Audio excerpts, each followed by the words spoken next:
Good afternoon, everyone. Great to be with you this afternoon. Thank you for joining me.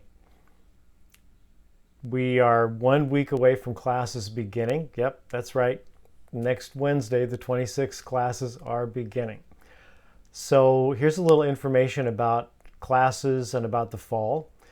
There will be very few courses on campus. We're mostly online. Sure you mostly know that by now, but you might be surprised to learn that we're just about 98% of our classes are online for the fall. There are a few classes that are happening on campus, a few art studios. All of the science classes now are online, so none of those lab classes are happening on campus. So we're really down to very few. And in case you're wondering, well, how does Lehman compare to the rest of CUNY? All of CUNY is very similar. I think the statistic as of this morning is that across all of the CUNY colleges, 98% of classes are online. So as a university, we're doing what we can to keep students safe, and that's what we think is the best way to do it. So unless you are sure from checking your course syllabus, getting on to Blackboard and checking out your course, that your class is happening on campus, and that would, as I said, would be only something like an art studio, be no science labs. You'll be doing all of your courses online. Faculty and staff have been working really hard ever since the spring term to get ready for this fall. We've known for 3 months, or at least we've been all but certain that we would be online. So we've been working really hard to get ready for that. That includes training on how to deliver the classes, and it is also developing a lot of new materials that are available digitally on Blackboard and other ways. The university completed a new license for Zoom, so that we'll be using Zoom again, probably more than we did in the spring even. Since we have an agreement now university-wide with Zoom, we have some more features, including no time limitation, and we're not really limited on the number of students in a class, and that's not been really an issue anyway. So we've done a lot of work, and we are ready for the fall term.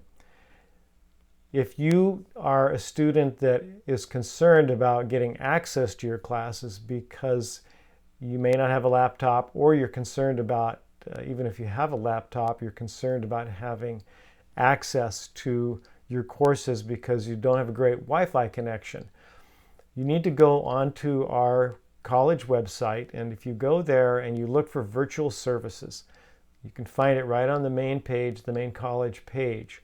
Then under that, you'll find a menu with all kinds of services and listings, including a link where you can apply to get a loaner laptop. We'll be actually adding to that within a day or so also an application for getting a Wi-Fi device that becomes a hotspot for you. If you're not located in a building where you actually can get a Wi-Fi signal, don't have it in your apartment, nowhere available, then you'll be able to do that with the Wi-Fi hotspot, but we need to know that you need it, and so there'll be an application for getting that as well. As I said, Blackboard's where you're going to find your class information. All the courses should be up on Blackboard by now. If they're not, they will be very soon. And so you can find a course syllabus, and you can find all the information that you need about your class in terms of when you're meeting, if there are synchronous sessions through Zoom, when those are going to be. If not, all the asynchronous materials and the schedule that you're going to need. So go to Blackboard, look for your site. The campus has been open. The campus really has never closed, but access to the campus has been very limited since we left the campus on March 12. And since March 12, we've had staff on campus, buildings and grounds staff, security. And faculty have come on and off of campus to get materials from their offices. But we've had really a very low number of people on campus. That's part of the way that we are trying to be safe and healthy, because having fewer people on campus means we're having fewer potentials for exposing folks. And so the campus has been open, but to a very limited degree. So let me tell you a little bit about how you get to campus and get onto campus if you are one of those few students that does have a course that will be happening at least part of the time physically on campus.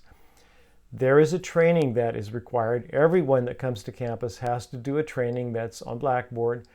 And so that you have to do, because that gives you all of the procedures and protocols that we're following when you're on campus. So that's one thing. You need to do that ahead of time. Every day that you're going to come to campus, you have to be approved to come to campus. Now, if you're in a class, you will be on a list and it will be known that you are allowed on campus. But before you come, you will need to do a screening. This week and beginning of next week, before classes start, we'll be rolling out a new app that is being used university-wide. You will answer 3 questions on that app, and that will tell you whether it's okay to come to campus or not. Green says, great, you're good to go, you come to campus. When you come to one of the gates that's open, you will show your app and it will display that green sign and you're good. If you don't get approval through the app to come, then you will not be allowed to come onto campus. So, those are the questions that we're getting very used to now. Have you been exposed to someone who's tested positive for COVID? Have you traveled recently from a place where COVID is a large problem? Have you had any symptoms? So that's not exact, but that's more or less what that app will be asking you to answer. So that's basic protocol. I can tell you that without going into all the details, which you'll get when you do that training, but one of the things extremely important is that there is a requirement to wear a mask at all times. So whether you're walking down the sidewalk or whether you're in a classroom or in an office, you're required to wear a mask, and you can't wear it on your elbow. It's got to cover your nose and your mouth, and it has to do that in a way that really protects you and protects everyone who might be anywhere near you. So even if you're in a room and you think, the person is 10, 12, 15 feet away from me, I don't need a mask. No, you do. And the reason that you do is because although we've used 6 feet as our guideline, it's really not a very good guideline. It's fine as a minimum in some situations, like when you're outside, but when you're inside a room, particularly if you're in there very long, you can get exposed to the virus that's in the air. We know now that the virus is viable in the air, and so you can get live viable virus out of the air from a room from somebody who may be 20 feet away from you or 25 feet away from you. Just depends on how the air is flowing. That's why you want to be wearing the mask all the time. So that's one of the strict things that we follow on campus, as well as distancing inside spaces and other things that you'll learn about on that in that campus training that you need to do before you come to campus the first time. So one of the questions that I'm seeing is, are any buildings like the library or the Apex going to be open? You know that CUNY is part of the state's reopening plan, and so we have to follow the state's guidelines, and so that does have some bearing on whether these facilities are open. But we also set our own guidelines, and we have a whole campus plan which we've submitted to the CUNY Central Administration, and we will hear within the day probably about whether that plan now is approved and will be sent to the governor. The governor is not going to review that plan, but his staff will keep that on record. but that plan has to at least meet the state's standards, but we can, if we feel like it's important, we can set guidelines which are even more restricted than what the state has said we need to do. So that plan will be, as soon as it's approved, we will put it on the website. So you'll be able to find it there. And it's very specific. It covers the different areas of the campus that you'll be interested in, including the library and the Apex. So the librarians and the library services is one of the teams that has done a terrific job of getting resources ready for you so that you can access them online. So for the term, you should have no trouble accessing the resources that you will need from the library online. We will not have the library itself physically open in the fall for students, but you will have access to the staff virtually and to the resources. The Apex will remain closed for now and through the fall term. Even though you probably noticed that the governor said that gyms can open, we will not be opening the Apex, at least that's our plan for now. One thing you have to remember is that all of our plans are going to change, and even that we're going to put that extensive, I think it's around 80-page plan on the website about how we allow individuals to be on campus.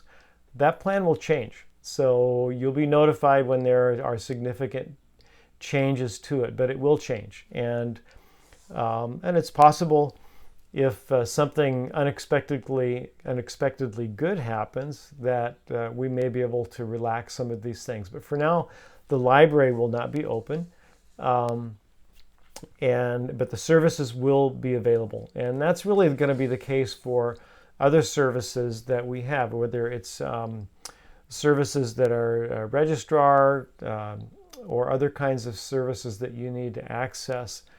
They will be available to you. There will be some offices open, and you'll be able to find out about that again through that virtual services page to see where you can go for the things that you need to do. You can that page is pretty comprehensive. So I think it will really cover pretty much of what you will need. Another question here about the website and getting a hotspot.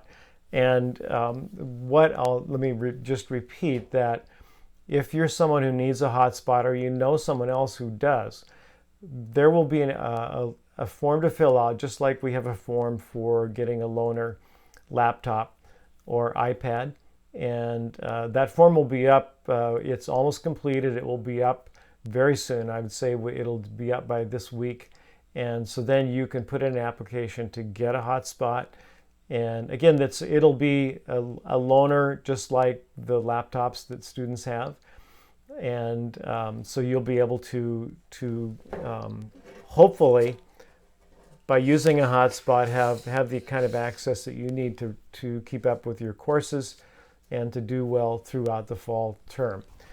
There have been questions about if you had borrowed a laptop for the spring, can you keep it for your fall work?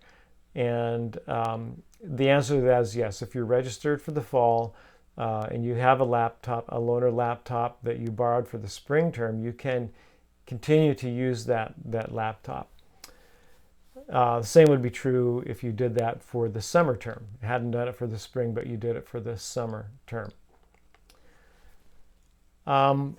One thing let me just add one little announcement that I wanted to give you before I start taking more questions that are coming in. There's been a big uptick in email scams.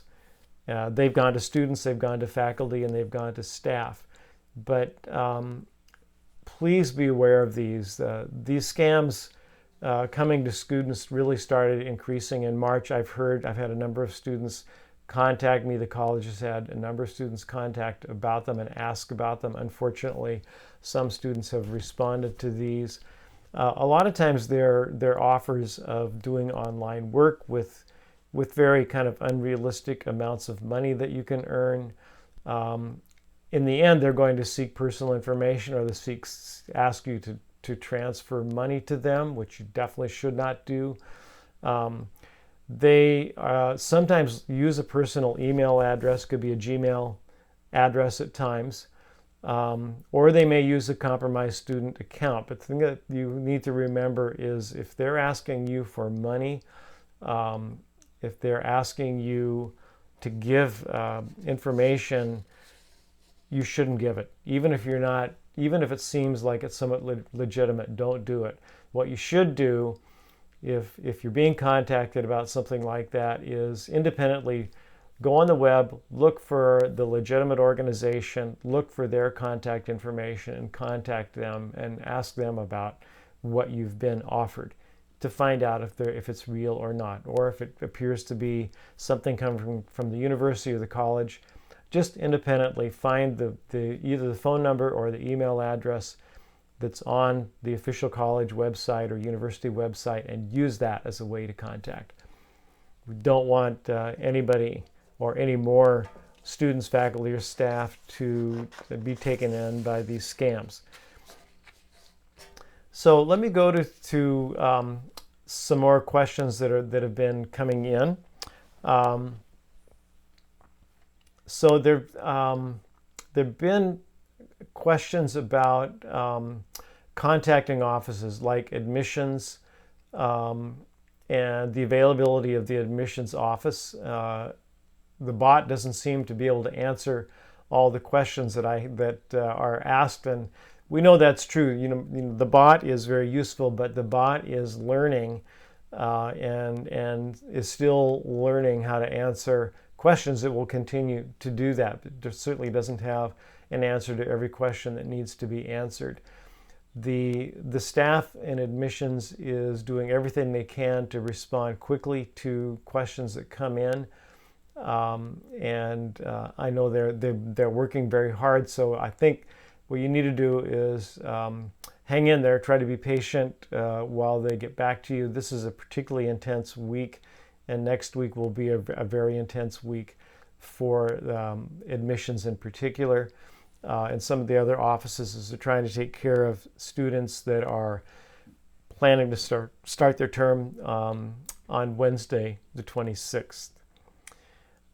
There was a question earlier about how do I know if my class is online. Again, try to get into your class on Blackboard. That's going to be the best place to go for you to find out the specifics of your class. But if you have to bet, make a wager about whether your class is online or not, the chances are about 98% of your classes are online. So total classes are online. So most likely your class is online.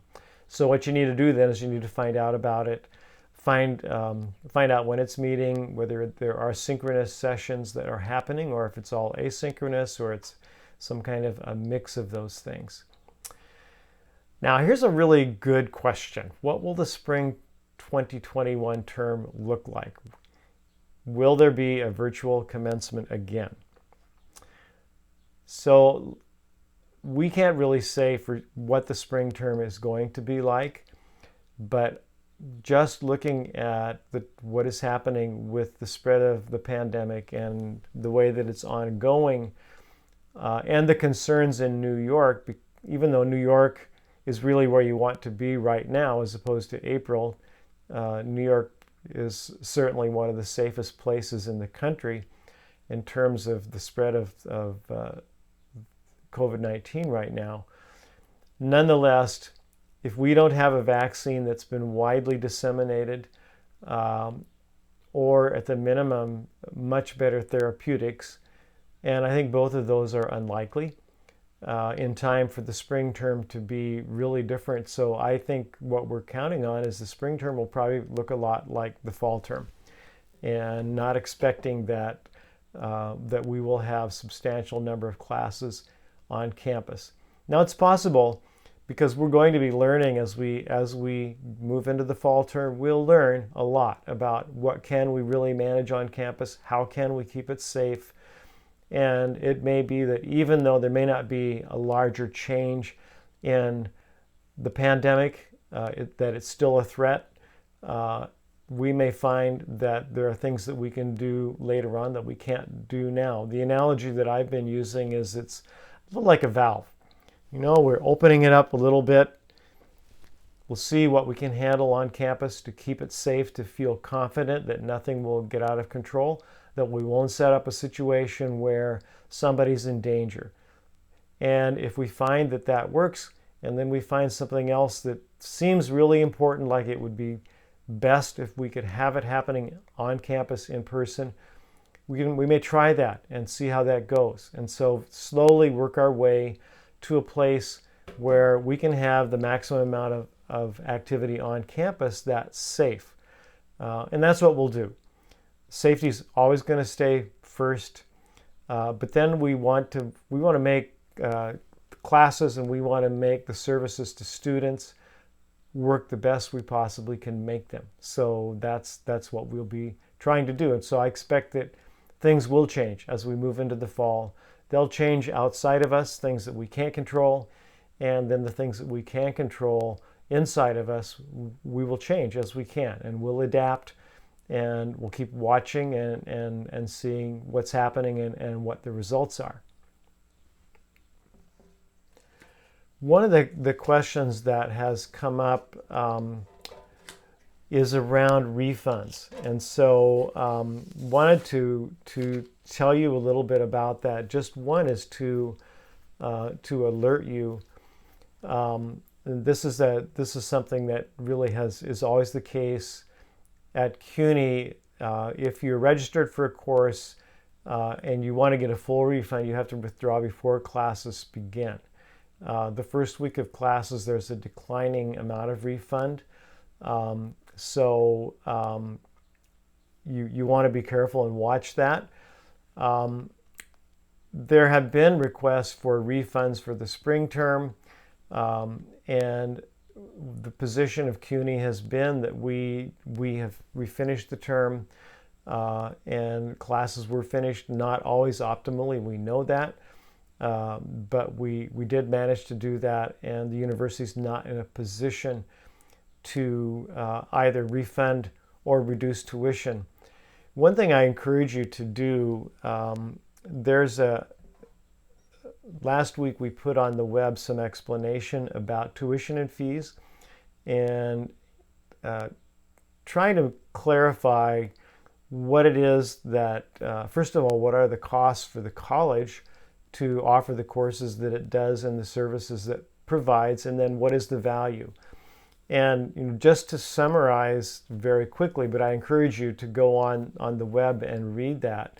The college really provides an education at really a bare bones cost. The actual cost for a full-time student to the college, what does it take? What does it cost the college for one student to be enrolled full-time for a year? And that cost is $16,000.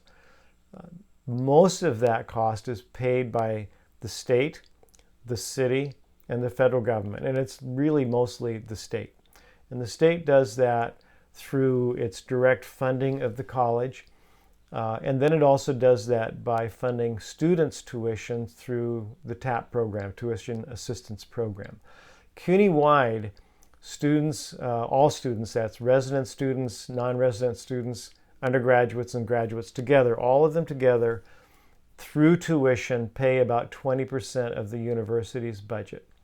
So the rest of that comes from these other sources that I mentioned. The fees that you pay, now this is not tuition, but fees.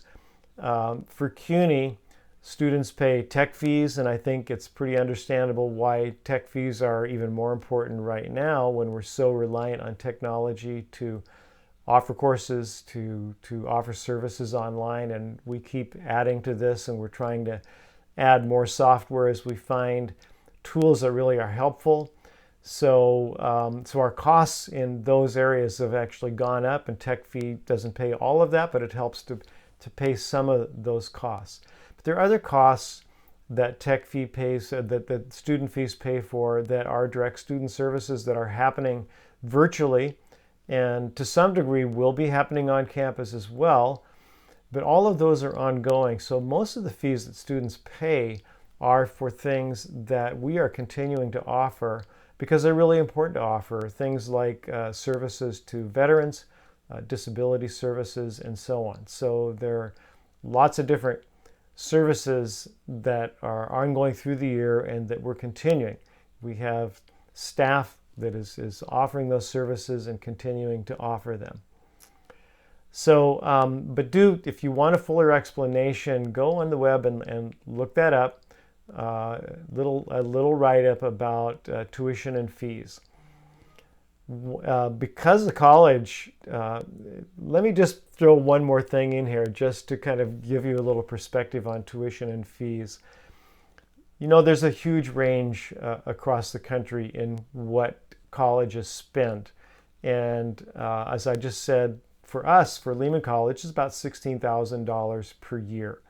Tuition, as you know, if you're paying full-time tuition, the full tuition, 2/3 of CUNY students don't pay tuition at all because of tuition assistance programs and other grant funding that they receive. But if you are paying tuition, it's a little under $7,000 of that $16,000 that it actually costs the college to offer the programs and services that it does. For some colleges, that cost is as much as $150,000 to $160,000 a year. So there's a huge range in the amount of money that goes into undergraduate programs per full-time student per year. CUNY is at the very low end of that. Our cost to run our programs is very low. It means we do it really on a bare bones budget. So if the income and the revenue that the college receives is reduced, that immediately has an impact somewhere. It means that courses can't be offered, or it means that services can't be offered. And so it has a real impact on the quality of what we're able to do for students. And so from that point of view, it's very hard to think about a reduction in tuition, because I know that'll immediately mean that there will be some reduction somewhere that will be experienced and won't be great. Let me talk about value, though, just briefly, too, because this is the other side of this, another way to look at it. What's the value to you? If you were taking all in-person courses and now you're taking all courses online, there's a value that I think students really need to think about, and that is, even though we know it's not the same experience, and that's not to say whether it's worse or better or the same. It's just not the same or better, but it's not the same. We know an online course isn't the same. But if you're a student that's making progress by being able to take an online course to keep going through your curriculum, working towards your degree, you're much better off to continue to do that, even though online may not be the thing that you love the most. Keep working towards your degree, because the sooner you get your degree, the sooner you're going to begin to reap the benefits that come to you because you have a degree. We know that impacts earnings. We know that a college degree over a lifetime results in over $1 million in additional earnings. And that starts the moment you've got that degree. So it's very important that you do that. And the risk for students who decide, I don't really want to take online courses, I'll just sit out, the real risk is that many students then take a very long time to come back and re-enroll in courses. And of course, that then extends the amount of time before that you have the degree, and then you begin to reap the benefits of having the degree. So it's a costly decision to make. And so I think my point is, the value is there for you to keep taking those courses, keep earning those credits towards your degree.